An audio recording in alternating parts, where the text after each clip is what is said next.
Andes పర్వతాలలో ఉన్న మేఘాల పైన ఉన్న భూమి ఇంకా సామ్రాజ్యం. సుమారు 13వ శతాబ్దం నుండి 16వ శతాబ్దం వరకు ఇంకాలు దక్షిణ అమెరికాలోని ఎక్కువ భాగాన్ని పరిపాలించారు.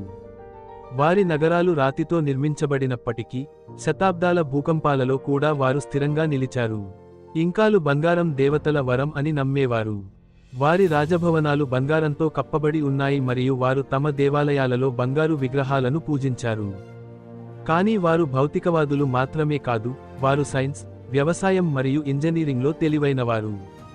వారు పర్వతాలలో టెర్రస్ వ్యవసాయం యొక్క అద్భుతమైన సాంకేతికతను అభివృద్ధి చేశారు. టెర్రస్ వ్యవసాయం ఆండీస్ పర్వతాలలో నిర్మించబడిన మచు పిచ్చు నగరం వారి జ్ఞానం మరియు శక్తికి శాశ్వత చిహ్నం. కానీ 1532లో ప్రతిదీ మారిపోయింది. స్పానిష్ విజేత ఫ్రాన్సిస్కో పిజారో తన సైన్యాన్ని ఇంకా సామ్రాజ్యంలోకి నడిపించాడు. బంగారం కోసం వెతుకులాటకు వచ్చిన ఆ శత్రువులు ఇంకా రాజు అటాహువల్పా పట్టుబడ్డాడు. ఇంకాలు వేల పౌండ్ల బంగారాన్ని అందించారు, కానీ రాజు జీవితం కాదు తప్పించుకున్నారు. ఇంకా సామ్రాజ్యం నెమ్మదిగా కూలిపోయింది.